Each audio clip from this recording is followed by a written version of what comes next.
সাগরের কথা শুনে মাথা নিচু করে ফেলে দীপ্তি। কথা বলার ভাষা পাচ্ছে না। তার অক্ষমতা এভাবে সাগরের সামনে আসবে সেটা কখনোই ভাবেনি দীপ্তি। সাগর হয়তো বুঝতে পারে দীপ্তির অস্বস্তি বোধ করছে। এই বিষয়ে কথা বলতে সাগরেরও প্রচন্ড কষ্ট হচ্ছে। একসময় যাকে নিয়ে একটা ছোট্ট সংসার গড়ার স্বপ্ন দেখেছিল, আর সে অন্য কারো সংসার গোছাচ্ছে। মনে মনে তাচ্ছিল্য হাসে সাগর। সোজা হয়ে বসে গম্ভীর কণ্ঠে বলে, এই বিষয়ে আমি কথা বলতাম না, তবে রিপোর্ট যখন চোখে পড়ছে তখন না বলেও পারছি। অ্যাজ এ ডক্টর তোমাকে পরামর্শ দেওয়া আমার কর্তব্য। তুমি যে ডক্টর থেকে ট্রিটমেন্ট নিচ্ছ তিনি একজন মেডিকেল অ্যাসিস্ট্যান্ট। তোমার সমস্যার সমাধান তার কাছে। ভুল জায়গায় সময় নষ্ট করেছো শুধু। সাগরের কথা শেষ হতেই চকিত ভঙ্গিতে মাথা তুলে তাকায় দীপ্তি। চোখে মুখে তার একরাশ বিস্ময়। কি বলছে এসব সাগর? ভুল জায়গায় সময় নষ্ট করেছে মানে? তাহলে কি সজীব এবারও ধোকা দিল? বিস্ময়ে চোখ মুখে অন্ধকার নেমে এলো দীপ্তির। দীপ্তির ব্যথিত চেহারা দেখে সাগর ধরেই নিল দীপ্তি বাচ্চা না হওয়ার জন্য কষ্ট পাচ্ছে। বুকে পাথর চাপা দিয়ে কাটকাট কণ্ঠে সাগর বলল, চিন্তা করো না, সব ঠিক হয়ে যাবে। তুমি বাচ্চা চাও, সেটা হবে। সবসময় তোমার চাওয়াই পূরণ হয়েছে। সম্পর্ক তুমি তৈরি করেছি, বিচ্ছেদ তোমার ইচ্ছেতেই হয়েছে। বরাবরের মতো এবারও তোমার ইচ্ছেই পূরণ হবে। আমি আমার সাধ্য মতো চেষ্টা করব তোমাকে সাহায্য করার। কথাগুলো বলে থামে সাগর। দীপ্তি ছলছল চোখে তাকিয়ে আছে সাগরের দিকে। কষ্টে বুকটা ভার হয়ে গেছে। ভেতরটা জ্বলে পুড়ে ভস্ম হয়ে যাচ্ছে। কিন্তু মুখ দিয়ে কোনো কথা বের হচ্ছে না। মনে মনে চিৎকার করছে দীপ্তি। আত্মাটা বেরিয়ে আসতে চাইছে। চিৎকার করে বলতে ইচ্ছা করছে, আমার কোনো ইচ্ছে পূরণ হয়নি সাগর, কোনো ইচ্ছে পূরণ হয়নি। আমি তো এসব চাইনি। আমি তো আপনাকে চেয়েছিলাম, আপনার সাথে ছোট্ট একটা সংসার করতে চেয়েছিলাম, আপনার বুকে মাথা রেখে নিশ্চিন্তে ঘুমাতে চেয়েছিলাম, বৃদ্ধ বয়সে আপনার হাত ধরে বহু দূর হাঁটতে চেয়েছিলাম। কই, আমার কোনো চাওয়া তো পূরণ হলো না। মনে একজনকে রেখে অন্য একজনের সঙ্গে সংসার করছি। এই দহনের জ্বালা কি আপনি বুঝতে পারেন? মনে মনে বলা হাজারো কথা, হাজারো আর্তনাদ মনের ভিতরেই দাপন করে দেয় দীপ্তি। কথা বলার জন্য ঠোঁট কাঁপছে, কিন্তু গলার স্বর নেই। ঠোঁট কামড়ে মাথা নিচু করে চোখের পানি ছেড়ে দেয় দীপ্তি। সহ্যের সীমাটা বোধহয় পেরিয়েই যাচ্ছে। এই কষ্ট কেন কমে না? মিনিটের ব্যবধানে সেখানে গিয়ে পৌঁছায় অর্পণ। হন্তদন্ত পায়ে কবে সবে ঢুকে সাগরকে খুঁজতে থাকে। পেয়েও যায়। তাড়াহুড়ো করে সেদিকে পা বাড়ায়। ব্যস্ত কণ্ঠে বলে, সরি ভাই, লেট হয়ে গেল। আসলে তখন কথার মাঝেই হঠাৎ সামনে দীপ্তিকে দেখে থমকে যায় অর্পণ। কণ্ঠস্বর থেমে যায় আপনা আপনি। দীপ্তি এখানে আসবে সেটা অর্পণ জানতো না। নিজেকে সামলে ধীরে সুস্থে চেয়ার টেনে বসে। পাশে কারোর উপস্থিতি বুঝতে পেরে নিজেকে সামলে নেয় দীপ্তি। চোখ মুছে স্বাভাবিক হয়ে পাশে তাকায়। সাগর এর পর্যায়ে মুখ খুলে গম্ভীর কণ্ঠে বলে, গতকাল দীপ্তি আমাকে কিছু ফাইলের রিপোর্ট দিয়েছে। সেগুলো প্রাপ্তের মেডিকেলের রিপোর্ট। সেগুলো নিয়ে আমি আমার পরিচিত একজন চক্ষু বিশেষজ্ঞ ডক্টরের সাথে আলোচনা করি। আমি কি জানতে পেরেছি সেটা কেউ অনুমানও করতে পারবে না। বুকের ভেতর ধুকপুক করছে অর্পণের। প্রাপ্তির বিষয়ে কোনো কথা শুনলে তার হৃদযন্ত্রের ক্রিয়া বেড়ে যায়। অত্যন্ত সাহসী কঠোর মনের পুরুষটাও ভয় পায়। প্রাপ্তিকে হারানোর ভয়। সাগরকে থেমে যেতে দেখে অর্পণ অধৈর্য হয়ে বলে, এবার পুরোটা বলবে কি? আমার কিন্তু প্রচণ্ড রাগ হচ্ছে। প্রাপ্তিকে এত বছর ধরে ফুল চিকিৎসা দেওয়া হচ্ছে। ওর ওষুধের প্রেসক্রিপশন দেখে আমি ভীষণ আশ্চর্য হয়ে যাই। অর্পণ, তুই ভাবতে পারছিস প্রাপ্তিকে প্রতিদিন যে ওষুধ দেওয়া হচ্ছে সেগুলো তো সুস্থ মানুষেরও দৃষ্টিশক্তি হারানোর চান্স আছে। সেখানে অসুস্থ একটা মানুষের উপর ঠিক কতটা ইফেক্ট পড়েছে আমি সেটা কল্পনাও করতে পারছি না। মেয়েটা দৃষ্টিহীন নয়, ওকে দৃষ্টিহীন বানিয়ে দেওয়া হয়েছে। এই জঘন্য কাজটা কে করেছে আমি জানি না, আর জানতে এখানে দুজনকে আসতে বলেছি। তোমার বোনের চিকিৎসার দায়িত্ব কার হাতে ছিল দীপ্তি? শেষের কথাটা সাগর দীপ্তিকে উদ্দেশ্য করে বলে, কিন্তু দীপ্তি কোনো উত্তর দেয় না। নির্বিকার ভঙ্গিতে বসে আছে, যেন অতিরিক্ত শোকে পাথর হয়ে গেছে। চোখ থেকে ঝরঝর করে অশ্রু গড়িয়ে পড়ছে। বুকের ভেতর কালবৈশাখী ঝড় উঠেছে দীপ্তির। সজীব তাহলে মিথ্যা বলেছে, অভিনয় করেছে এতগুলো বছর ধরে। প্রাপ্তির চিকিৎসার দায়িত্ব হাতে নিয়ে আরো মেয়েটার ক্ষতি করেছে। কিন্তু কেন? কিসের শত্রুতা তার প্রাপ্তির সাথে? এত বড় ধোঁকা কেন? এত এত ধাক্কা একসাথে সামলাবে কিভাবে দীপ্তি? কথাগুলো ভাবতেই বুকের ভেতর দুমড়ে মুচড়ে ওঠে দীপ্তির। দুই হাতে মুখ ঢেকে ফুঁপিয়ে কেঁদে ওঠে। হতভম্ব হয়ে যায় সাগর। দীপ্তিকে কাঁদতে দেখে ভড়কে যায় সে। উঠে গিয়ে সান্ত্বনা দেবে, কিন্তু সেটাও পারছে না অর্পণের উপস্থিতির জন্য। বুকের ভেতর চিনচিন ব্যথা অনুভব করে। অর্পণ বুঝতে পারে দীপ্তির অবস্থা। পুরোটা না জানলেও কিছুটা সন্দেহ করেছিল অর্পণ। হঠাৎ করে ধাক্কাটা দীপ্তি মেনে নিতে পারছে না, তাই ভেঙে পড়েছে। দীপ্তিকে সান্ত্বনা দিতে অর্পণ কিছু বলবে, এমন সময় দীপ্তি চোখ তুলে তাকায়। আশেপাশে টেবিলের সবাই এদিক তাকিয়ে আছে, সেদিকে হেলদোল নেই কারোর। দীপ্তি অর্পণের ডান হাত খপ করে ধরে ফেলে, অনুরোধ মিশ্রিত কণ্ঠে বলে, তুমি তো প্রাপ্তিকে বিয়ে করতে চেয়েছিলে, প্লিজ ওকে বিয়ে করে নাও। ওর সামনে অনেক বড় বিপদ, আমি আন্দাজ করতে পারছি আসন্ন বিপদের। আমার বোনকে বাঁচিয়ে নাও ভাই, প্লিজ। আপনি আগে শান্ত হন মিস, আপনি উত্তেজিত হয়ে পড়েছেন। আমি ঠিক আছি, তুমি কথা দাও প্রাপ্তিকে বিয়ে করবে, ওর খেয়াল রাখবে। আমার বোনটা যে চোখে দেখতে পায় না, বিপদ সামনে থাকলেও সে মোকাবিলা করতে পারবে না। ওর একটা ভরসাযোগ্য হাত বিশেষ দরকার, যে ছায়ার মতো ওর পাশে থাকবে, সব বিপদ আপদ থেকে রক্ষা করবে। তুমি হবে সেই ভরসার হাত। অর্পণ কি বলবে বুঝতে পারছে না। সে তো চায় প্রাপ্তিকে নিজের কাছে নিয়ে যেতে, সব বিপদ থেকে রক্ষা করতে, বুকের মাঝে যত্ন করে আগলে রাখতে, কিন্তু বোকা মেয়েটাই তো রাজি হচ্ছে না। এখানে অর্পণ কি করতে পারে? ছোট্ট করে নিঃশ্বাস ছেড়ে অর্পণ বলে, প্রাপ্তিকে আমি সবসময় আগলে রাখবো। আমি তো চাই ওকে নিজের কাছে রাখতে, কিন্তু তার জন্য আপনার বোনকে তো বিয়েতে রাজি হতে হবে। গাধাটা রাজি হচ্ছে না, এখন কি তুলে নিয়ে গিয়ে বিয়ে করতে হবে? সে চাইলে আমি তাতেও রাজি। সহসা কান্না থেমে যায় দীপ্তির। অর্পণের চোখে প্রাপ্তির প্রতি ভালোবাসা দেখেছে দীপ্তি। এই ছেলে প্রাপ্তিকে সবসময় রক্ষা করবে, বিশ্বাসটা অজান্তেই চলে এসেছে কোনোভাবে। লম্বা একটা শ্বাস নিয়ে নিজেকে সামলে নেয় দীপ্তি, শক্ত কণ্ঠে বলে, আমি জানি প্রাপ্তির ক্ষতি কে করতে চাইছে, এতদিন বুঝিনি, কিন্তু এখন বুঝতে পারছি। তবে কোনো প্রমাণ নেই আমার হাতে, প্রমাণ হাতে পাওয়া পর্যন্ত অপেক্ষা করতে হচ্ছে। আমার এই বিষয়ে তোমার সাহায্য দরকার অর্পণ। অর্পণ সর্বদা প্রস্তুত। আপনি সবার আগে বাড়িতে গিয়ে প্রাপ্তির ওষুধগুলো সরিয়ে ফেলুন, সেগুলো যেন ওকে আর না দেওয়া হয়। আর এই ডাক্তারের দিকটা আমি দেখে নিচ্ছি। অর্পণের কথা শুনে স্বস্তি পায় দীপ্তি, মনে মনে খুশিও হয়। অবশেষে প্রাপ্তির জন্য একজন সঠিক মানুষ পেয়েছে, এর উপর চোখ বন্ধ করে ভরসা করতে পারে দীপ্তি। দক্ষিণা বাতাসে দুলছে প্রকৃতি, স্নিগ্ধ শীতল বাতাস ফুরফুরে করে দিচ্ছে মন। প্রচন্ড গরমের উপর এক পশলা বৃষ্টি এসে আবহাওয়া শীতল করে দিয়েছে। ছাদের শেষ প্রান্তে মাদুর বিছিয়ে বসে আছে প্রাপ্তি। সময় এখন বেলা 11টা। অন্যদিকে গরমের কারণে এই সময়ে ছাদে বসে থাকা দুষ্কর হয়ে যায়, অথচ আজ আবহাওয়া ভীষণ শীতল। সুপ্তিকে ঘুমের ওষুধ দেওয়া হয়েছে, এই ট্রমা থেকে বেরিয়ে আসতে ওর বিশ্রামের প্রয়োজন, তাই আর ওকে ডাকেনি প্রাপ্তি। একাই ছাদে চলে এসেছে, মাদুরের ওপর পা মেলে বসে হেডফোনে গান শুনছে। চোখ দুটো বন্ধ, সম্পূর্ণ মনোযোগ গানের দিকে।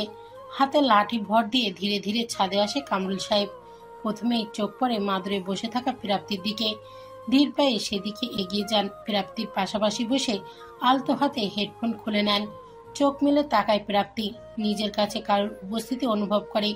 ভুরু কুঁচকে বোঝার চেষ্টা করে কে এসেছে। হাত বাড়াতেই কামরুল সাহেবের লাঠির এক অংশের ছোঁয়া পায় হাতে। প্রাপ্তি বুঝে যায় তার দাদু এসেছে। মুচকি হেসে বলে, এত ঘন ঘন ছাদে আসো কেন দাদু? তোমার না হাঁটুতে ব্যথা? তোমার সাথে গল্প করতে আসলাম, তুমি ঘরে ছিলে না, তাই এখানে আসতে হলো। তাই? কি গল্প করবে? প্রাপ্তি সহজ গলার কথা শুনে নড়ে চড়ে বসেন কামরুল সাহেব। এক ভুরু উঁচু করে প্রশ্ন করেন, তোমার পছন্দ করা ছেলের নাম কি? থমকে যায় প্রাপ্তি। কামরুল সাহেব যে এই প্রশ্ন করবে সেটা প্রাপ্তি ধারণাতেই ছিল না। খুব সূক্ষ্মভাবে অর্পণের বিষয়টা এড়িয়ে চলছিল এতদিন। এখন হঠাৎ এই প্রশ্নে একটু বিব্রত বোধ করে। প্রাপ্তিকে চুপ থাকতে দেখে কামরুল সাহেব ফের বলেন, নামটা বলো প্রাপ্তি।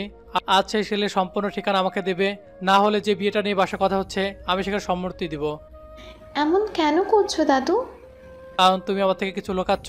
লুকানোর বিষয়টা কি সেটা আমি জানি না। একটু আগে দীপ্তি ফোন করে জানালো, এখন কারণটা তুমি বলবে। কামরুল সাহেবের কথা শুনে মাথা নিচু করে ফেলে প্রাপ্তি। একটা লম্বা নিঃশ্বাস ছেড়ে বলে, মনের মধ্যে একটা অপরাধবোধ কাজ করছে দাদু। তোমরা সবাই জানো আমি আর 5 জন মেয়ের মতন স্বাভাবিক নই। অনেক বড় একটা কমতি আছে আমার মধ্যে। আমি চোখে দেখতে পাই না দাদু। একটা অন্ধ মেয়েকে বিয়ে করে ওই মানুষটাকে আদৌ সুখী হবে? অর্পণ অনেক ভালো একজন মানুষ, তার অধিকার আছে ভালোভাবে বাঁচার। আমার অন্ধকার জীবনের সাথে জড়ালে তার ভবিষ্যৎ অন্ধকারে ঢেকে যাবে। এটা তো তাকে ঠকানো হলো। কামরুল সাহেবের থমথমে আওয়াজ। ছেলেটা তোমাকে অনেক পছন্দ করে প্রাপ্তি। সে নিজের ইচ্ছায় তোমাকে নিজের অর্ধাঙ্গিনী বানাতে চায়। তাছাড়া তুমিও তার প্রতি দুর্বল, ভালোবাসো তাকে। তাকে এখনো ঠকানোর প্রশ্ন আসছে কোথা থেকে? কিন্তু দাদু, কোনো কিন্তু নয়, আমি মারুফের সাথে কথা বলছি, যত তাড়াতাড়ি সম্ভব তোমার বিয়ের ব্যবস্থা করছি। ছেলেটা আমার অনেক পছন্দের, আর দেরি করতে চাই না। আমারও তো বয়স হয়েছে, তোমাকে আর শক্তিকে নিয়ে বেশি চিন্তা হচ্ছে। তোমাদের জীবন গুছিয়ে নিতে না পারলে মনে শান্তি পাবো না দিদি ভাই। এ বুড়ো দাদু কথাটা একবার ভাবো। নীরবতা।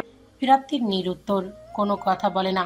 কামরুল সাহেব একটু সময় নিয়ে বলেন, নীরবতা সম্মতির লক্ষণ। তাহলে কি আমি নীরবতাকে সম্মতি হিসেবে ধরে নিব? তোমার কথার অবদ্ধ কখনোই হয়নি দাদু, এবারেও হব না। আলতো হাসেন কামরুল সাহেব।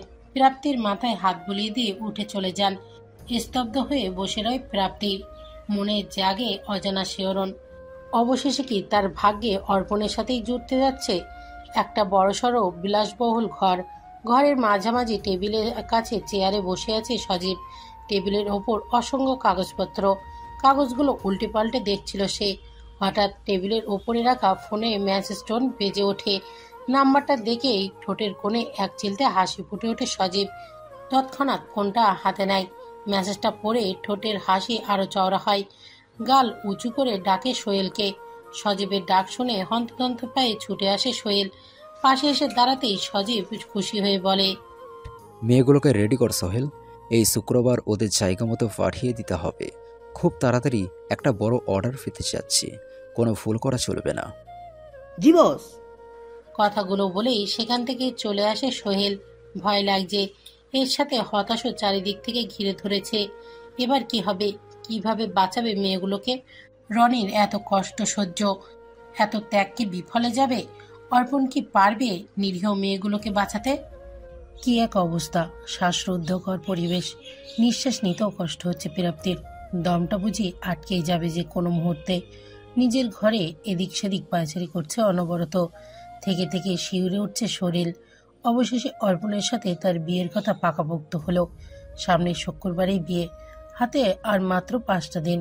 ঘড়ির কাঁটায় টিক টিক করে যত সময় এগোচ্ছে প্রাপ্তির অস্থিরতা ততই বৃদ্ধি পাচ্ছে। ভালো লাগা, খুশি, লজ্জা, ভয় সবকিছু মিলিয়ে একটা মিশ্রী অনুভূতি হচ্ছে। তবে এই অনুভূতিটা ভীষণ সুন্দর, মনোমুগ্ধকর, হৃদয় ছোঁয়া। খাটের উপর বসে ফোনটা হাতে নিয়ে প্রাপ্তির দিকে ভুরু কুঁচকে তাকিয়ে আছে শক্তি। ফোনের ক্যামেরা প্রাপ্তির দিকেই তাক করা। ফোনের অপর পাশে আছে অর্পণ। শক্তি ফোনে ভিডিও কল দিয়ে নিজের কাজ করছে। কাজের ফাঁকে ফাঁকে প্রাপ্তিকে এক নজর করে দেখছে। এই বিষয়ে শক্তি বেশ সাহায্য করছে অর্পণকে। এদিকে প্রাপ্তি ঘন ঘন পায়চারি করার ফলে ফোনটা এক জায়গায় শান্তভাবে রাখতে পারছে না শক্তি। বিরক্তিতে চয়ের মতো শব্দ উচ্চারণ করে বলে, এমন ঘোড়ার মতো দৌড়চ্ছ কেন আপি? একটু শান্ত হয়ে বসবে প্লিজ। সুপ্তির কথা শেষ হতেই ধপ করে বসে পড়ে প্রাপ্তি। সেই শব্দে চমকে ওঠে অর্পণ। হুট করে ফোনের দিকে তাকায়। প্রাপ্তি খাটে একদম কিনারায় বসেছে। দেখতে পায়নি। আন্দাজ করে বসতে গিয়ে এই অবস্থা। আর একটু পিছিয়ে বসলেই সোজা নিচে পড়ে যেত। রাগে চোয়াল শক্ত করে যায় অর্পণের। ইচ্ছা করছে আকাশ কাঁপে একটা ধমক দিতে, কিন্তু সেটাও করতে পারছে না। এখন একটা টু শব্দও করলে তার লুকোচুরি ধরা পড়ে যাবে। হাত দুটো শক্ত করে মুঠিবদ্ধ করে রাগ সামাল দেয় অর্পণ। এই মেয়েটার জন্য সে নিজেকে কত বদলে ফেলেছে। রাগ সামলাতেও শিখে গেছে। ভেবেই অবাক হয়ে যায় অর্পণ। এদিকে প্রাপ্তির ছটপটানি বেড়েই যাচ্ছে। কাপা কাপা কণ্ঠে প্রাপ্তি বলে, এটা কি ঠিক হচ্ছে শক্তি? বুড়ো কুচকে যায় শক্তির। প্রাপ্তি ঠিক কিসের কথা বলছে তা বুঝে আসছে না। কৌতূহল নিয়ে প্রশ্ন করে, কিসের কথা বলছো তুমি? এই বিয়ের কথা। আচ্ছা, তোর কি মনে হয় আমি সব সামলে নিতে পারবো? কেন পারবে না? অবশ্যই পারবে। আর তাছাড়া জিজু আছে তো, সে বাকিটা সামলে নেবে। সুপ্তির মুখে জিজু ডাক শুনে বিষম খায় অর্পণ। তড়িঘড়ি করে ফোন মিউট করে পাশের গ্লাস থেকে পানি খেয়ে নেয়। জীবনের প্রথম এমন ডাক শুনেছে। বড্ড অদ্ভুত লাগছে অর্পণের কাছে। প্রাপ্তির কথা শুনে সব চিন্তা বাদ দিয়ে সেদিকে তাকায়। প্রাপ্তি উদাসীন কণ্ঠে বলে, দাদা ভাইকে খুব মিস করেছি রে। জানি না কেন দাদা ভাই বদলে যাচ্ছে। এটা আমার মনের ভুল নাকি বাস্তব সেটাও জানি না। বাসায় আসাও কমিয়ে দিয়েছে, ফোনেও পাওয়া যায় না। কি হয়েছে তার? এখানে আসলে অন্তত সাহস পেতাম। দাদা ভাই তার কথার জাদুতে আমার সব ভয় দূর করে দিত। প্রাপ্তির উদাসীন কণ্ঠ শুনে শান্ত চোখে তাকায় অর্পণ। সুপ্তি ও নির্বিকার। সত্যি বলতে সজীবের এই পরিবর্তন সুপ্তিকেও বেশ ভাবাচ্ছে। কেন যেন মনে হচ্ছে সজীব বদলে গেছে, সে আর আগের মতো নেই। কিন্তু সে কি আসলেই বদলে গেছে, নাকি আগের থেকেই এমন ছিল? হয়তো প্রকাশ করেনি তাই। নিজের কাজ শেষ করে ফোনটা কেটে দেয় অর্পণ। তারপর কল করে প্রাপ্তির নাম্বারে। হাতে ফোনটা বেজে উঠতেই ভুরু কুঁচকে যায় প্রাপ্তির। এই রাতে আবার কে ফোন করলো? রিসিভ করে কানে ধরতেই শুনতে পায় অর্পণের গম্ভীর আওয়াজ। এত রাতে ঘুমাওনি কেন? থমকে যায় প্রাপ্তি, সন্ধিয়ান কণ্ঠে বলে, আমি ঘুমাইনি সেটা আপনি কিভাবে জানলেন? ঘুমালে তো আর ফোন রিসিভ করতে না। সহসা ছোট্ট করে নিঃশ্বাস ছাড়ে প্রাপ্তি। মনের সব সন্দেহ বাতাসের সাথে উবে গেছে। কয়েক সেকেন্ড চুপ থেকে বলে, এত রাতে ফোন দিলেন যে, কোনো দরকার? একটা জরুরি কাজে শহরের বাইরে যাচ্ছি, 3 দিন পর ফিরব। এর মাঝে ফোন দিতে পারবো না, তাই জানিয়ে রাখলাম। সেখানে নেটওয়ার্ক পাওয়া যায় না। কথাগুলো বলেই চুপ হয়ে যায় অর্পণ। প্রাপ্তিও নিশ্চুপ। কেন যেন মনটা খারাপ হয়ে গেল প্রাপ্তির। সেটা কি অর্পণ শহরের বাইরে যাচ্ছে তাই? 3 দিন দুজনের মধ্যে কোনো যোগাযোগ থাকবে না তাই? এই কয়েকদিনে অর্পণ যেন প্রাপ্তির অভ্যাসে পরিণত হয়ে গেছে। সারাদিন অন্তত একবার ফোনে কথা হয় দুজনের।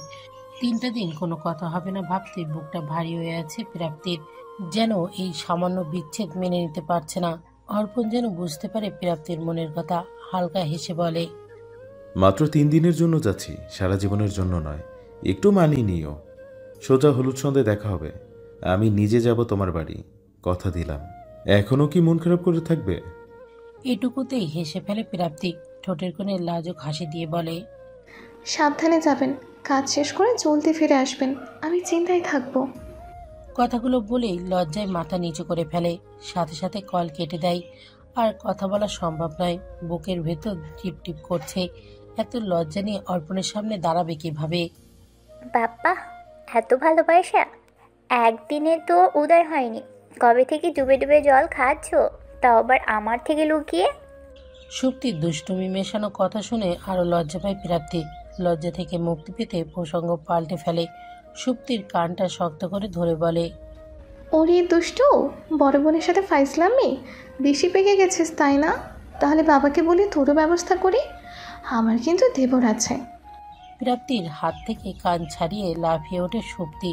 এক লাফে খাট থেকে নামে আতঙ্কিত কণ্ঠে বলে, একদম না, ওই কলিজা কাটা ডক্টরকে আমি একদম বিয়ে করব না। বেয়াদবটাকে আমার মোটেও পছন্দ না। বললি তো, দাঁড়া, ওই বেয়াদবের সাথেই তোর বিয়ে দেব। আমি করলে তো দিবে, দেখি তুমি কিভাবে আমার বিয়ে দাও। কথাগুলো বলেই ধূপধাপ পা ফেলে ঘর থেকে বেরিয়ে যায় সুপ্তি। ওর পায়ের আওয়াজ শুনে শব্দ করে হেসে ফেলে প্রাপ্তি। ছোট বোন যে রেগে গেছে সেটা ওর পায়ের ভারী আওয়াজের স্পর্শ। তবে অঙ্কনের সাথে জুটিটা মন্দ নয়, এটা নিয়ে একটু ভাবা দরকার। সাগরের সাথে হসপিটালে এসেছে দীপ্তি। সাগর তার কোনো এক পরিচিত ডক্টরের সাথে আলাপ করিয়ে দিতে চায়। মূলত দীপ্তির বাচ্চা হওয়ার বিষয়টা নিয়ে সেই ডাক্তারের সাথে কথা বলেছে সাগর। যদিও দীপ্তি এখন আর বাচ্চার বিষয় নিয়ে মাথা ঘামাচ্ছে না। সজীবের ধোঁকা প্রকাশ পাওয়ার পর থেকে তো আরই না। তবে সাগরের ডাক সে উপেক্ষা করতে পারেনি, ছুটে চলে এসেছে। এই সুযোগে যদি একটু তার কাছাকাছি থাকা যায়, ক্ষতি কি তাতে? আবার পরক্ষণে মনের মধ্যে অপরাধবোধ জেগে ওঠে। এটা কি ঠিক হচ্ছে? সাগরের সান্নিধ্যে থাকা দীপ্তির জন্য পাপ, কারণ সে বিবাহিত, সাগরও বিবাহিত, বাচ্চাও আছে। এখন অতীত নিয়ে ভাবাটা অপরাধ। এতে যে কারো সংসার ভেঙে যাবে, এরকম আকাশ পাতাল ভাবতে ভাবতে সাগরের সাথে পায়ে পা মিলিয়ে এগিয়ে যায়। ধ্যান ভাঙে সাগরের আওয়াজে। হাঁটতে হাঁটতে সাগর বলে, আমার ডাক্তারি পড়াটাই ব্যর্থ। কি করলাম ডক্টর হয়ে, যেখানে নিজের কাছের মানুষগুলোকে সুস্থ করতে পারছে না। না আমি গাইনি বিভাগের ডক্টর, আমি চক্ষু বিশেষজ্ঞ। কেরিয়ারের এই পর্যায়ে এসে মনে হচ্ছে আমার হার্ট সার্জন হওয়ার সিদ্ধান্তটাই ভুল ছিল। একাধারে কথাগুলো বলে যায় সাগর, কিন্তু দীপ্তি নিরুত্তর। চুপচাপ সাগরের প্রতিটা কথা শুনে যাচ্ছে। এরই মাঝে তারা উপস্থিত হয় কাঙ্ক্ষিত ডাক্তারের কেবিনে। দরজা ঠেলে ভেতরে ঢুকতেই দীপ্তি দেখতে পায় একজন মহিলা ডক্টর বসে আছে, কিছু একটা লিখছে হয়তো। সামনে কারোর উপস্থিতি বুঝতে পেরে মাথা তুলে তাকায়। সাগরকে থেকে কিছুটা অবাক হয়ে যায়। চোখে মুখে খুশি যেন উপচে পড়ছে তার। ঠোঁট ছড়িয়ে হেসে বলে, সাগর, তুমি এই সকাল সকাল? পরপরই দীপ্তির দিকে চোখ পড়তে বিস্ফোরিত চোখে তাকায়। অবাকে রেশ তার চোখে মুখে ছড়িয়ে পড়েছে, যেন সাগরের সাথে দীপ্তিকে সে মোটেও আশা করেনি। দীপ্তির অবস্থা একই, সামনের ডক্টরের দিকে ভুরু কুঁচকে তাকিয়ে থাকে। দীপ্তিকে ইশারায় আসতে বলে বড় বড় পা ফেলে এগিয়ে যায় সাগর। চেয়ার টেনে বসে দীপ্তিকে পাশে বসতে ইশারা করে। দীপ্তি বসতেই সাগর গলা খাকারি দিয়ে বলে, অবাক হচ্ছ কেন স্বর্ণালী? কাল তো তোমার সাথে একটা পেশেন্টের বিষয়ে কথা বলে, এ হলো তোমার সেই পেশেন্ট। দীপ্তির দিকে ইশারা করে কথাটা বলে সাগর। ডক্টর স্বর্ণালী আরো বেশি অবাক হয়ে যায়, নিজের চোখকেই বিশ্বাস করতে পারছে না। সাগর সাহায্য করছে দীপ্তিকে, তাও আবার বাচ্চার বিষয়ে। বিষয়টা খুবই আশ্চর্যের। স্বর্ণালীর মুখের দিকে তাকিয়ে নিজের হাতের ঘড়ির দিকে একবার তাকায় সাগর। দেরি হয়ে যাচ্ছে। ঘড়ির থেকে চোখ সরিয়ে স্বর্ণালীর দিকে তাকিয়ে বলে, একটা সার্জারি আছে, তুমি তোমার পেশেন্টকে সামলে নিও। 2 ঘন্টা পরে এসে দেখা করছি। আমি আসা পর্যন্ত দুজন এখানে থাকবে। কথাগুলো বলে উঠে দাঁড়ায় সাগর। ভারী ভারী কদম ফেলে দরজার দিকে এগিয়ে যায়। সাগর চলে যেতেই ছোট্ট করে দম নেয় দীপ্তি। দরজা থেকে চোখ সরিয়ে সামনে তাকায়। স্বর্ণালী সরু চোখে তাকিয়ে আছে দীপ্তির দিকে। এই চাহনি অস্বস্তিতে ফেলে দেয় দীপ্তিকে। দীপ্তির দিকে শক্ত চোখে তাকিয়ে স্বর্ণালী বলে, এত বছর পর ফিরে এসেছো কেন? কি উদ্দেশ্য তোমার? মানে? ভুরু কুঁচকে বলে দীপ্তি। মানেটা তুমি খুব ভালো করেই জানো। স্বার্থপরের মতো সেদিন সাগরকে ছেড়ে চলে গিয়েছিলে, তাহলে আজ কেন ফিরে এসেছো? ছেলেটাকে আবার ভেঙে ফেলতে? অপ্রস্তুত হয়ে যায় দীপ্তি। আমতা আমতা করে বলে, আপনি এসব কেন বলছেন আপু? তাছাড়া সেই ঘটনার অনেকগুলো বছর পেরিয়ে গেছে, সবাই নিজেদের জীবন গুছিয়ে নিয়েছে। তাহলে পুরনো কথা বলার কি আদৌ কোনো প্রয়োজন আছে? রেগে যায় স্বর্ণালী, কিছুটা চেঁচিয়ে বলে, প্রয়োজন আছে, কারণ তুমি একটা স্বার্থপর মেয়ে। নিজের খুশির জন্য তুমি সাগরের সাথে সম্পর্কে জড়িয়েছিলে, তারপর নিজের স্বার্থে তুমি ওকে ছেড়ে চলে গেছো। একবারও ভেবে দেখেছো যে সাগরের কি হবে? ওকে মানতে পারবে কি না? পেছন ফিরে দেখেছো একবারও যে সাগর ভালো আছে কি না? স্বর্ণালীর কথা শুনে মাথা নিচু করে ফেলে দীপ্তি। ভেতরে অপরাধটা আবারও জেগে ওঠে। চোখ দুটো ছলছল করে ওঠে। দীপ্তির করুণ মুখের দিকে তাকিয়ে তাচ্ছিল্য হাসে স্বর্ণালী। ক্রোশ ভরা কণ্ঠে বলে, তুমি আসলে মানুষটাই অপয়া, যার জীবনে যাও তার জন্যই দুর্ভাগ্যের কারণ হয়ে দাঁড়াও। সাগরের জীবনে এসে ওকে তো মেরেই ফেলেছিলে। একবার খোঁজ নিলে জানতে পারতে। তোমার দেয়া ধোঁকা সইতে না পেরে সাগর ঠিক কোন জায়গায় পৌঁছে গেছিল। দুবার আত্মহত্যা করতে চেয়েছিল, পাগলের মতো আচরণ করত, খাওয়া দাওয়া ছেড়ে দিয়েছিল, নিজেকে ঘরবন্দি করে রেখেছে, বারবার নিজের উপরই আক্রমণ করেছে, কত শত আঘাত করেছে নিজেকে। সেই কষ্ট সহ্য করতে না পেরে মানসিকভাবে পুরোপুরি ভেঙে পড়ে। আন্টি সবসময় কান্নাকাটি করত নিজের ছেলের এমন করুণ অবস্থা দেখে। সামলাতে পারতেন না সাগরকে। ওই সময় অর্পণ যদি না থাকতো তাহলে ছেলেটা মরেই যেত। আমি আর অর্পণ মিলে কত কষ্ট করে সাগরকে স্বাভাবিক করেছি, সেটা শুধু আমিই জানি। সত্যি বলতে তুমি তো কখনো সাগরকে ভালোই বাসোনি। যদি বাসতে তাহলে ওকে এতটা আঘাত দিতে পারতে না। তোমার মতো একটা স্বার্থপর মেয়ের জন্য সাগর আমার ভালোবাসা পায়ে ঠেলে দিয়েছে। কখনো আমার ভালোবাসা বুঝতে চায়নি, আফসোস। যদি আমার ভালোবাসা বুঝতো তাহলে এতটা কষ্ট ওকে পেতেই হতো না। একদমে কথাগুলো বলেই থামে স্বর্ণালী। ঘন ঘন নিঃশ্বাস ফেলে। বহু বছর ধরে জমানো কথা বলতে পেরে মনটা হালকা হয়ে গেছে, কিন্তু রাগ কমল না। দীপ্তির ফিরে আসাটা মোটেও সহ্য করতে পারছে না স্বর্ণালী। এই মেয়ের জন্য সবার জীবন এলোমেলো হয়ে গেছে। সেই কলেজ লাইফ থেকে সাগরকে ভালোবাসে স্বর্ণালী, কিন্তু সাগর কখনোই ওকে সেই নজরে দেখত না। একই ক্লাসে পড়ার সুবাদে ভালো বন্ধু হিসেবে পরিচিত, কখনো স্বর্ণালীর ভালোবাসার পাত্তা দেয়নি। তারপর সাগরের জীবনে আসে দীপ্তি। তাদের সম্পর্কর প্রণয়ের রূপ নেয়। প্রথম প্রথম কষ্ট পেলেও মেনে নিয়েছিল স্বর্ণালী। তার কাছে সবার আগে সাগরের খুশি, পাওয়া না পাওয়া নিয়ে কোনো আফসোস নেই। কিন্তু দীপ্তি যখন সাগরকে ছেড়ে চলে যায়, তখন আবারও পুরনো চাওয়া জেগে ওঠে। নিজের সর্বস্ব দিয়ে সাগরকে সুস্থ করে তোলে। আশায় থাকে এবার সাগর তাকে মেনে নেবে, কিন্তু এবারও তাকে হতাশ করে সাগর ফিরিয়ে দেয় স্বর্ণালীকে। দীপ্তি ছাড়া যেন তার পৃথিবীতে আর কোনো নাম নেই। এতগুলো বছর পর আবার সাগরের পাশে দীপ্তিকে দেখে পুনরায় রাগ জেগে ওঠে। এদিকে দীপ্তির হাল বেহাল। নিজের করা ভুলের জন্য আর কত পস্তাবে দীপ্তি। এই কষ্টের যেন কোনো শেষ নেই। চোখের পানি মুছে নিজেকে সামলে নেয় দীপ্তি। থেমে থেমে বলে, আমি মানছি আমি ভুল করেছি, এগুলো এখন অতীত। আমার বিয়ে হয়ে গেছে, সাগরের বিয়ে হয়েছে, তাহলে এইসব বলে কি লাভ? সবাইকে কি নিজের মতো মনে করো? তুমি স্বার্থপরদের মতো নিজের জীবন গুছিয়ে নিল, সবাই সেটা পায়নি তৃপ্তি। তোমার নামে সাগর তো তার পুরো জীবন উৎসর্গ করে দিয়েছে। সহসা কান্না থেমে যায় দীপ্তি। বিস্ফোরিত কণ্ঠে বলে, মানে সাগর তো বিয়ে করেছে। করেনি, সাগর আজও অবিবাহিত। তোমার ফিরে আসার অপেক্ষায় সে আজও তোমার পথ চেয়ে আছে। অন্য কোনো মেয়েকে তার জীবনে জায়গা দিতে পারেনি। আর না, আমি পেরেছি নিজের জীবনে অন্য কাউকে আনতে। তোমার একটা ভুল আমাদের জীবনটাকেও এলোমেলো করে দিয়েছে। তুমি যদি সাগরের জীবনে না আসতে, তাহলে আমি আর সাগর সুন্দর একটা সংসার গড়তে পারতাম। তোমার জন্য সেটা সম্ভব হলো না। তুমি সবার জন্যই অভিশাপ। অবশ্য পাপের শাস্তি তো পাচ্ছই। বিয়ের এতগুলো বছর বাঁচা হয়নি, এটা শাস্তি ছাড়া আর কি? দীপ্তি নিরুত্তর অনুভূতিহীনদের মতো বসে আছে। মন মস্তিষ্কে চলছে উথাল পাতাল ঝড়। সাগর ওকে মিথ্যে বলেছে, সে বিয়ে করেনি, কোনো বাচ্চা নেই, আজও দীপ্তির অপেক্ষায় বসে আছে। দীপ্তির জন্য সাগর তার জীবনটাই অর্থহীন করে ফেলেছে। এত বড় অপরাধ বোধ নিয়ে বেঁচে থাকা দায় হয়ে পড়েছে যেন। এই এত এত কষ্ট সইবে কিভাবে দীপ্তি? লম্বা একটা শ্বাস নিয়ে নিজেকে সামলে নেয় স্বর্ণালী। রাগটা একদম মাথায় চড়ে গিয়েছিল। সাগর এই বিষয়ে কিছু জানলে কুরুক্ষেত্র বাঁধিয়ে দেবে, তাই পরিস্থিতি সামাল দিতে স্বর্ণালী নিচু স্বরে বলে, তোমার প্রতি আমার রাগটা হয়তো কোনোদিনও কমবে না। এই মুহূর্তে তুমি সাগরের অতীত নয়, আমার পেশেন্ট। তাই উচ্চ বাক্য প্রয়োগ করার জন্য সরি। অ্যাজ এ ডক্টর আমি নিজের দায়িত্ব এড়াতে পারি না। তোমার পুরনো রিপোর্টগুলো আমাকে দিয়েছো, আর কিছু টেস্ট করাতে হবে, সেগুলো করে নিও। আমি নিজে সর্বোচ্চ চেষ্টা করব তোমাকে সাহায্য করার। নিজের ঘরে সোফার উপর গা এলিয়ে বসে আছে সজীব। একটু আগেই ফিরেছে। এসে দেখে দীপ্তি ঘরে নেই। বিষয়টা তেমন একটা গুরুত্ব না দিলেও সবাই গা এলিয়ে দেয়। হঠাৎ করেই তার ফোন বেজে ওঠে।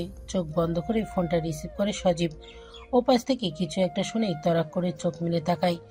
চোখ মুখ রাগে শক্ত হয়ে গেছে। পরপরই চেহারায় দেখা যায় ক্রুর হাসি। ফোনটা কেটে ফের সবাই গা এলিয়ে দেয়। মাথার উপরে সিলিং এর দিকে তাকিয়ে বাঁকা হাসে। হুট করেই সোজা হয়ে বসে। ফোন রেখে প্রাপ্তির একটা হাস্যজ্জ্বল ছবি বের করে চোখের সামনে ধরে কণ্ঠে খোদ মিশিয়ে বলে, খুব বিয়ে করার শখ তাই না প্রাপ্তি? সুখের সংসার করবি, অন্যের সুখ কেড়ে নিয়ে নিজে সুখ করবি, এটা তো হয় না। তোর এই সুখ আমার সহ্য হচ্ছে না। কি করবো বল? সহ্য না হলে তো কোনো পদক্ষেপ নিতে হবে। সেই পদক্ষেপ যদি তোর প্রণপ্রিয় অর্পণের বিরুদ্ধে নাই, তাহলে কেমন হয় বলতো? খুব ভালো হবে। এবার খেলা জমবে। তোর বিয়ে তো আমি এত সহজে হতে দেব না। এই বিয়ে অর্পণের জীবনের কাল হয়ে দাঁড়াবে। হাতে আর মাত্র 5টা দিন, পারলে বাঁচিয়ে নিস তোর অপর। কথাগুলো বলে অট্টহাসিতে ফেটে পড়ে সজীব। চোখে মুখে তার ক্রোধ। প্রাপ্তিকে ধ্বংস করে দেবার প্রয়াস স্পষ্ট ফুটে উঠেছে। গ্রীষ্মের প্রচণ্ড উত্তাপ দাবদাহের পর বর্ষার শীতল বায়ু আবির্ভাব ঘটেছে। এরই মাঝে কয়েকদিন বৃষ্টিও হয়েছে, জানান দিচ্ছে আগামী দিনের ভারী বর্ষণের। প্রকৃতিতে ছড়িয়ে পড়েছে বর্ষার মিষ্টি ভেজা সুবাস। গাছপালা বৃষ্টি স্নাতা শেষে সতেজ হয়ে উঠেছে যেন। ভেজা কর্মদত্ত মাটির ওপর দিয়ে ধীরে পায়ে হেঁটে যাচ্ছে সুপ্তি। এক হাতে ছাতা ধরে অন্য হাতে গাউন ধরে কদম গুনে গুনে হাঁটছে। এমন সময় বের হওয়ার জন্য এখন নিজেকেই গালি দিতে ইচ্ছা করছে। চারিদিকে কাদা পানিতে রাস্তায় হাঁটা দুষ্কর হয়ে পড়েছে। তার উপরে আকাশের অবস্থাও ভালো না। এখন যেন বৃষ্টি শুরু হয়। ইতিমধ্যে সাদা গাউনের নিচ দিকে কয়েক জায়গায় কাদা পানিও লেগে গেছে। সেদিকে তাকিয়ে হতাশার নিঃশ্বাস ছাড়ে সুপ্তি। বড় পাপ করে ফেলেছে শপিং করতে এসে। এর চেয়ে অনলাইনে অর্ডার করলে ভালো হতো। বোনের বিয়েতে পরার জন্য পোশাক সচক্ষে দেখে কেনার ইচ্ছা তাকে বাজেভাবে ফাঁসিয়ে দিয়েছে। একরাশ বিরক্তি নিয়ে ধীরে ধীরে হাঁটতে থাকে। রাস্তার ওপাশেই দোকানগুলো, আর অল্প একটু কষ্ট করলে মুক্তি। এক হাতে গাউনের নিচের অংশ গুছিয়ে রাস্তা পার হতে উদ্যুক্ত হয়। এমন সময় হঠাৎ করেই ঝড়ের গতিতে একটা গাড়ি শক্তির সামনে দিয়ে চলে যায়। কর্মরক্ত পানি গাড়ির চাকায় পিষ্ট হয়ে ছিটকে আসে সুপ্তির দিকে। মুহূর্তেই পুরো জামাসহ চোখ মুখ কাদায় ভরে যায়। ঘটনার আকস্মিকতায় হতভম্ব সুপ্তি। কি থেকে কি হয়ে গেল কিছুই বুঝতে পারছে না। স্থির হয়ে দাঁড়িয়ে থাকে কয়েক মুহূর্ত। সম্মতি ফিরে পেতেই গাড়ির দিকে অমনি দৃষ্টিতে তাকায়। ইতিমধ্যে গাড়িটা কিছুটা দূর গিয়ে থেমে গেছে। গাড়িটা অঙ্কন চালাচ্ছিল। তাড়াহুড়োতেই থাকায় অসাবধানতাবশত ঘটনাটা ঘটে গেছে। কিন্তু সুপ্তিকে অঙ্কন খেয়াল করেনি। তাড়াহুড়ো করে গাড়ি থেকে নেমে পেছন ঘুরে তাকায়। অপরাধী কণ্ঠে বলে, আই এম সরি মিস, একটু তাড়ায় আছি তো তাই বুঝতে পারিনি। সরি বলে এগিয়ে আসতে কাদামাটি মাখানো সুপ্তিকে দেখে থমকে যায় অঙ্কন। এটা যে সুপ্তি সেটা প্রথমে বুঝতে পারেনি। কাছে এসে ভালো করে তাকানোর পর বুঝতে পেরেছে। সুপ্তিকে এই অবস্থায় দেখে হো হো করে হেসে ওঠে অঙ্কন। দুই হাতে মুখ ঢেকে সামনে ঝুঁকে হাসছে। হেসে গড়গড়ি খাওয়ার উপক্রম তার। এদিকে সুপ্তি রাগে ফুঁসছে। অঙ্কনের প্রতি রাগটা ক্রমশ বৃদ্ধি পাচ্ছে। রাগ সামলাতে না পেরে চেঁচিয়ে ওঠে সুপ্তি। উচ্চ কণ্ঠে বলে, ইউ কলিজা কাটা ডক্টর, আপনি আসলেই একটা অসভ্য। কি করলেন এটা? বহু কষ্টে নিজের হাসি থামায় অঙ্কন। নিজেকে ধাতস্থ করে বলে, সরি, আমি আসলেই দেখতে পাইনি। সত্যি ঘটনাটা অনাকাঙ্ক্ষিত। আপনি বলবেন আর আমি বিশ্বাস করব? আপনি ইচ্ছে করে এটা করেছেন। পাবলিকের সামনে আমাকে অপমান করতে এটা করেছেন, তাই না? দেখো, আমি সত্যিই খেয়াল করিনি, বিশ্বাস করো। পূর্বের তুলনায় আরো বেশি রেগে যায় সুপ্তি। রাগে দুঃখে কান্না চলে আসে। এগিয়ে এসে অঙ্কনের শার্টের কলার চেপে ধরে ঝাঁঝালো কণ্ঠে বলে, বিশ্বাস? তাও আপনাকে? সম্ভবই নয়। রাস্তার আওয়ারা মাস্তানদের বিশ্বাস করতে পারি, কিন্তু আপনাকে না। সুপ্তির কথাটা আত্মসম্মানে আঘাত করে অঙ্কনকে। সুপ্তি ওকে এত ছোট চোখে দেখে, এত নিচু মনে করে, রাস্তার গোন্ডা মাস্তানদের থেকেও নিকৃষ্টভাবে। কথাটা অঙ্কনকে বেজায় আঘাত করে। তার উপর এভাবে পাবলিক প্লেসে কলার চেপে ধরায় রাগটা আর সামলাতে পারে না। ঝাড়ি মেরে হাত ছাড়িয়ে দেয় সুপ্তির। অঙ্কনের থেকে উচ্চতায় অনেকটা খাটো হয় পায়ের তলার উপর ভর দিয়ে দাঁড়িয়েছিল সুপ্তি। হঠাৎ ঝটকায় তাল সামলাতে না পেরে খানিকটা পিছিয়ে যায়। পড়ে যেতে গিয়েও নিজেকে সামলে নেয়। অঙ্কন আঙুল তুলে রাগী কণ্ঠে দাঁতে দাঁত চেপে বলে, লিসেন, আমার এত বেহদ্দ টাইম নেই যে রাস্তাঘাটে তোমার ওপর ওয়েস্ট করব। আর রইল কাদা লাগার ঘটনা, সেটা সম্পূর্ণ অনাকাঙ্ক্ষিত ছিল। আমি এতটাও নীচ নই যে কারো গায়ে ইচ্ছে করে কাদা লাগিয়ে দেব। অবশ্য তোমাকে এসব বলে লাভ নেই, কারণ তুমি তো একটা চরম লেভেলের বেয়াদব মেয়ে। বেশ হয়েছে গায়ে কাদা লেগেছে, তোমার জন্য উপযুক্ত শাস্তি এটা। এবার এই অবস্থাতে বাড়ি ফেরো। দাঁতে দাঁত চেপে কথাগুলো বলেই হনন করে সেখান থেকে চলে যায় অঙ্কন। সুপ্তি ওখানে দাঁড়িয়ে যেভাবে খুশি বাড়ি যাক, না হলে না যাক, অঙ্কনকে নিয়ে একদম ভাববে না। গাড়িতে বসে সাথে সাথে গাড়ি স্টার্ট দেয়। মুহূর্তে গাড়িটা দৃষ্টিসীমার বাইরে চলে যায়। অঙ্কনের চলে যাওয়ার দিকে ছলছল চোখে তাকায় সুপ্তি। কয়েক পল তাকিয়ে থাকতেই টুপটাপ অশ্রু গড়িয়ে পড়ে চোখ থেকে। অভিমান আরো বেশি ঘিরে ধরে। নিজের দিকে তাকিয়ে চিৎকার করে কাঁদতে ইচ্ছা করছে। এখন এই অবস্থায় না শপিংয়ে যেতে পারবে আর না বাসায়। এতটা রাস্তা যাবে কিভাবে ভাবতেই কান্নার রেশ দ্বিগুণ বেড়ে যায়। মাথা নিচু করে নিঃশব্দে চোখের পানি বিসর্জন দিতে থাকে। মিনিট দুয়েক পরে সামনে একজোড়া পা আবিষ্কার করে সুপ্তি। পা জোড়া সুপ্তির থেকে এক হাত দূরে স্থিরে দাঁড়িয়ে আছে। তবে কি অঙ্কন এসেছে সুপ্তিকে সাহায্য করতে? আশা ভরা চোখ নিয়ে মাথা তুলে তাকায় সুপ্তি। কিন্তু সামনে এক অপরিচিত মুখ দেখে চেহারার রং পাল্টে যায়। একটা অচেনা ছেলে দাঁড়িয়ে আছে। সুপ্তি সমবয়সী বা 2-1 বছরে বড় হবে। ভ্রুকুচকে তাকিয়ে ছেলেটি বলে, এনি প্রবলেম? আপনার পুরো শরীরে এমন কাদা লাগলো কিভাবে? সুপ্তি নিরুত্তর। অচেনা ছেলেটাকে দেখে আবার মাথা নিচু করে নিয়েছে। ছেলেটা কিছুক্ষণ সেভাবেই স্থির হয়ে দাঁড়িয়ে থেকে কোথাও একটা চলে যায়। আর চোখে তার চলে যাওয়া দেখে সুপ্তি। 2 মিনিট মাথায় ছেলেটা ফিরে আসে। হাতে একটা বড় পানির বোতল। হাসি মুখে সুপ্তির দিকে সেটা এগিয়ে দিয়ে বলে, বুঝেছি, কোনো গাড়ির আশপাশ দিয়ে যাচ্ছিলেন বুঝি, তাই গায়ে কাদা লেগে গেছে। এই পানি দিয়ে হাত মুখ ধুয়ে নিন, কাদা চলে যাবে। ছেলেটার আন্তরিকতা দেখে খুশি হয়ে যায় সুপ্তি। আগের পেছনে না ভেবে পানির বোতল হাতে নেয়। প্রথমে মুখটা ধুয়ে নেয়, তারপর একটু একটু করে পানি ঢেলে গায়ের বাকি কাদাগুলো ধোয়ার চেষ্টা করে। কিছু দূর গিয়ে গাড়ি থামিয়ে দেয় অঙ্কন। মাথা ঠান্ডা করতেই চোখ বন্ধ করে পিছন দিকে মাথা এলিয়ে দেয়। মিনিট দুয়েক সেভাবেই থাকে। রাগটা কমতেই মনের মধ্যে অপরাধবোধ জেগে ওঠে। সুপ্তির সাথে রাগ দেখানোটা ঠিক হয়নি। মেয়েটা ওই অবস্থায় বাড়ি যাবে কি করে? এভাবে একা ফেলে এসে অমানবিক কাজ করেছে অঙ্কন। ভেতরে অপরাধবোধ অঙ্কনকে শান্তি দিচ্ছে না। মনের সাথে যুদ্ধে হেরে গিয়ে গাড়ি ঘোড়ায় উল্টো দিকে। সিদ্ধান্ত নেয় সুপ্তিকে নিজ দায়িত্বে বাড়িতে ড্রপ করে দিয়ে আসবে, তারপর কাজে যাবে। ভাবনা মোতাবেক গাড়ি পেছনে নিয়ে যায়। খানিকটা দূরে গাড়ি থামিয়ে নেমে আসে বাইরে। সুপ্তির দিকে তাকাতেই ভুরু কুঁচকে যায় অঙ্কনের। তীক্ষ্ণ দৃষ্টিতে তাকিয়ে থাকে সুপ্তি আর তার সামনে দাঁড়ানো ছেলেটার দিকে। সুপ্তি একটা বোতলের পানি দিয়ে মুখ গলা ধুয়ে কাদা ছাড়াচ্ছে। পানির ঝাপটাই জামার সামনের দিকটা ভিজে গেছে। সুতির কাপড় ভিজে শরীরের সাথে আষ্টে পিষ্টে লেপ্টে আছে।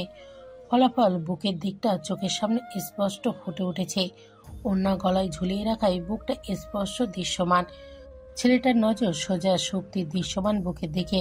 মাথাটা ধপ করে জ্বলে ওঠে অঙ্কনের। কমে যাওয়া রাগ 10 গুণ হারে বেড়ে গেছে। রাগের দাপটে শরীর মৃদু কাঁপছে। আগুন লাল চোখে তাকিয়ে সামনে এগিয়ে যায় অঙ্কন। রাগে হিতাহিত জ্ঞান হারিয়ে ফেলেছে।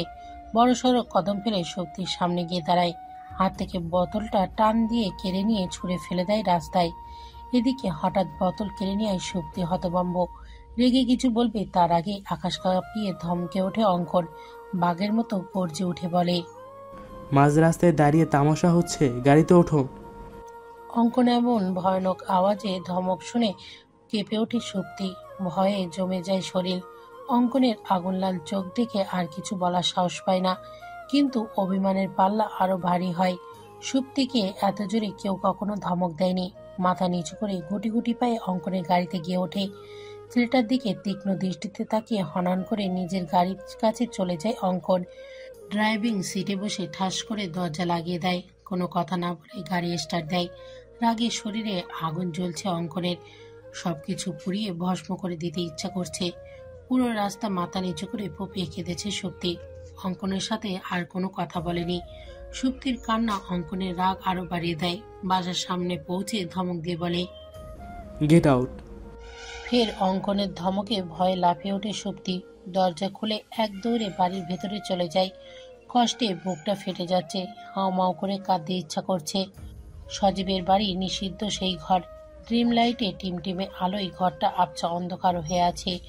যদিও এখন দিন, কিন্তু ঘরটা অন্তত গুপ্তভাবে তৈরি করা। এখানে বাইরের আলো প্রবেশ করে না। একটা জানালা আছে, তবে সেটা খোলা নিষেধ। অগত্যা অন্ধকারে আবৃত করে রাখতে হয় ঘরটা। সোফার উপর বসে সকালের খাবার খাচ্ছিল নার্স। একটু পরপর নজর বুলাচ্ছিল খাটে শুয়ে থাকা রোগীর দিকে। কষ্ট হয় ছেলেটার জন্য। পুরো 10টা বছর ধরে কোমায় আছে। হঠাৎ নার্স খেয়াল করে পেশেন্টের হাত নড়ছে। একটু একটু নয়, বরং বেশ ভালোভাবেই নড়ছে। চট করে উঠে দাঁড়ায় নার্স। খাবার রেখে তাড়াহুড়ো করে ফোন লাগায় তার ম্যাডামকে। রিসিভ হতেই নার্স তাড়াহুড়ো কণ্ঠে বলে, পেশেন্ট রেসপন্স করছে ম্যাডাম। ব্যাস এইটুকুই, এর বেশি আর বলার সুযোগ পায়নি নার্স। 2 মিনিটের মাথায় ঝড়ের গতিতে ঘরে প্রবেশ করে রাবেয়া বেগম। পেছন পেছন আসে সজীব। দরজার আড়ালে এসে দাঁড়ায় দীপ্তি। সজীবকে সে এখন যতটা সম্ভব চোখে চোখে রাখে। মায়ের ঘরে বসে দুজন কিছু নিয়ে আলোচনা করছিল। হঠাৎ দুজনের দৌড়াতে দেখে দীপ্তিও সাবধানে পিছু নেয়। দরজার পর্দার আড়ালে দাঁড়িয়ে চুপচাপ দেখতে থাকে সব। রাবেয়া বেগম খাটের পাশে বসে ছেলেটার হাত শক্ত করে চেপে ধরে। হাতটা মৃদু কাঁপছে। হাতের কম্পন অনুভব করতে পারছে রাবেয়া বেগম। সজীব বসেছে ছেলেটার মাথার কাছে। গভীর দৃষ্টিতে তাকিয়ে আছে রোগা পাতলা ছেলেটার মুখের দিকে। কয়েক পল অতিবাহিত হতেই ছেলেটা পিটপিট করে চোখ মেলে তাকায়। অস্পষ্ট স্বরে আওড়ায়, প্রাপ্তি, প্রাপ্তি। রাবেয়া বেগমের চোখ ছলছল করে ওঠে। সজীবের ঠোঁটে মৃদু হাসি। ছেলেটার ডান গালে হাত রেখে মৃদু স্বরে ডাকে সজীব, ভাই চোখ খোলা, তাকা আমার দিকে। পিটপিটে দৃষ্টি ধীরে ধীরে বড় হয়। ঝাপসা চোখ স্বচ্ছ হয়ে ওঠে। পূর্ণ দৃষ্টিতে তাকায় ছেলেটা। হুট করেই উঠে বসে। শরীরটা বেশ দুর্বল। পড়ে যেতে লাগলেই সজীব ধরে ফেলে। কেঁদে ওঠেন রাবেয়া বেগম। চোখের পানি নিয়ে হাসি মুখে বলেন, শান, আমার বাচ্চা। এতক্ষণ রাবেয়া বেগমের দিকে তাকায় শান। শান্ত কণ্ঠে বলে, মা, প্রাপ্তি প্রাপ্তি কোথায়? আমি আমি পরীক্ষায় পাস করেছি, তাই না? এবার প্রাপ্তি আমার হবে, তাই না ভাইয়া? এবার প্রাপ্তি আমার হবে। পাগলের মতো বিলাপ করতে থাকে শান, চেহারায় অস্থিরতা, যেন তার এই মুহূর্তে প্রাপ্তিকে চাই। তার জগতে প্রাপ্তি ছাড়া আর কিছুই নেই। ওকে শান্ত করতে সজীব নিজের দিকে ঘোরায়, দুই হাতে আজলাই শানের মুখটা ধরে বলে, শান্ত হাসান, একদম পাগলামি করো না। ভাইয়া আছে তো, আমি তোকে সব এনে দেব, শান্ত হয়ে যা। ধীরে ধীরে শান্ত হয় শান, চোখ ঘুরিয়ে ঘরের চারিদিকে তাকায়। এই ঘরটা ওর পরিচিত নয়, অচেনা জায়গা। ঘরের চারিদিকে নজর বোলাতে গিয়ে দৃষ্টি গিয়ে থামে দেয়ালে টাঙানো প্রাপ্তির ছবির দিকে। প্রাপ্তির হাস্যোজ্জ্বল ছবির দিকে তাকিয়ে ঠোঁটের কোণে হাসি ফুটে ওঠে শানের। হঠাৎ করে নজরে আসে ছবির উপর লাল কালি দিয়ে ক্রস চিহ্নের দিকে। ভুরু কুঁচকে তাকায় শান, স্থির চিত্তে উঠে দাঁড়ায়। সোজা হয়ে দাঁড়াতে পারছে না, পা দুটো টলছে। কোনো মতে দেয়ালে হাত ঠেকিয়ে দাঁড়ায়, ছবির দিকে কাঁপা কাঁপা আঙুল তাক করে বলে, ওর ছবিতে এই চিহ্ন কেন? কি করেছো তোমরা ওর সাথে? শাস্তি দিয়েছি। রাবেয়া বেগমের কথা শুনে চমকে যায় শান, অবাক চোখে তাকিয়ে জিজ্ঞাসা করে, মানে এই মেয়ে আমার সংসারে সুখ কেড়ে নিয়েছে। এই মেয়ের জন্য আজ তুই সোজা হয়ে দাঁড়াতে পর্যন্ত পারছিস না। আমার থেকে আমার ছেলেকে কেড়ে নিতে চেয়েছে। 10টা বছর আমি তোর মুখে মা ডাক শুনতে পারিনি, শুধুমাত্র এই মেয়ের জন্য। তাকে কি এত সহজে ছেড়ে দিব ভেবেছিস? তোর মা ওকে ছাড়েনি। ওই মেয়ে তোকে কষ্ট দিয়েছে, বিনিময়ে আমি ওকে শাস্তি দিয়েছি। শানের চেহারা হঠাৎ করে পরিবর্তন হয়ে যায়, দৃষ্টি হয় বেসামাল। চেহারা দেখে ভেতরের অবস্থা একদম বোঝা যাচ্ছে না। শান কোনো মতে জড়ানো কণ্ঠে বলে, কি করেছো ওর সাথে? রাবেয়া বেগমের ঠোঁটে বাঁকা হাসি, শয়তানি কণ্ঠে বলে, চেয়েছিলাম তো মেরে ফেলতে, কিন্তু ভাগ্যের জোরে বেঁচে গেছে, তবে সুস্থ নয়। তুই যেমন প্রাণে বেঁচে গেলেও এতগুলো বছর অসুস্থ হয়েছিলি, প্রাপ্তিকেও সারা জীবনের জন্য অসুস্থ বানিয়ে দিয়েছি। দৃষ্টিশক্তি কেড়ে নিয়েছি ওর। কথাগুলো বলেই সামনে তাকাতেই চমকে ওঠে রাবেয়া বেগম। শান ক্ষিপ্ত গতিতে এগিয়ে আসে রাবেয়া বেগমের দিকে, চোখ মুখ হিংস্র দেখাচ্ছে। রাবেয়া বেগমের গলা চেপে ধরে গর্জে উঠে বলে, তোমার সাহস কি করে হলো আমার প্রাপ্তির গায়ে হাত দেওয়ার? আমাকে বাঁচিয়ে রেখে তুমি ওকে মারতে চাইছো? এটা মনে হলো না যে আমি তোমাকে মেরে ফেলবো? দম বন্ধ হয়ে আসছে রাবেয়া বেগমের, শ্বাস আটকে মুখ নীল হয়ে যায়। নাচটা ভয়ে ঘরের এক কোণে দাঁড়িয়ে কাঁপছে। সজীব এসে শানকে পেছন থেকে টেনে ধরে, অনেক কষ্টে রাবেয়া বেগমের থেকে দূরে সরায়, কিন্তু শানকে ধরে রাখা দুষ্কর হয়ে পড়েছে। গর্জে উঠে আক্রমণ করতে চাইছে। উপায় না পেয়ে পাশ থেকে নাচকে কিছু একটা ইশারা করে সজীব। নাচটা ভয়ে ভয়ে এগিয়ে আসে, সিরিঞ্জে একটা ওষুধ তুলে কাঁপা কাঁপা হাতে সজীবের দিকে এগিয়ে দেয়। সিরিঞ্জটা হাতে নিতেই শানের ঘাড়ের পাশে সুচ ফুটিয়ে দেয় সজীব। মুহূর্তে শান্ত হয়ে যায় শান, ধীরে ধীরে চোখ মুদে আসে। চেতনা হারিয়ে সজীবের হাতেই ঢুলে পড়ে, জ্ঞান হারানোর আগ পর্যন্ত বিড়বিড় করে, প্রাপ্তিকে চাই, আমার প্রাপ্তিকেই চাই। দু হাতে নিজের জামা খামচে ধরে দীপ্তি, শরীর মৃদু কাঁপছে। সেটা কি ভয়ে নাকি উত্তেজনায় জানা নেই দীপ্তির, শুধু এটুকু জানে প্রাপ্তির সামনে বিপদ। পরিস্থিতি খুব বাজে একটা মন নেবে।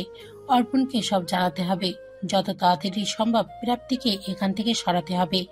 শান নামক ছেলেটাকে দীপ্তি একদম ভরসা করতে পারছে না। মানুষ হয়েও অদ্ভুত রকম হিংস্র ছেলেটা, একদম সুবিধার নয়। ব্যস্ত পায়ে সেখান থেকে চলে যায় দীপ্তি। কাঁপা কাঁপা হাতে ফোন লাগায় অর্পণের নাম্বারে, কিন্তু নাম্বার নট রিচেবল বলছে। বার কয়েক চেষ্টা করে দীপ্তি, কিন্তু বরাবরের মতোই ফলাফল শূন্য। চিন্তায় মাথা ফেটে যাচ্ছে যেন। এবার কি করবে দীপ্তি? কিভাবে জানাবে অর্পণকে? কিভাবে বাঁচাবে প্রাপ্তিকে এই শান নামক হিংস্র প্রাণীটার থেকে?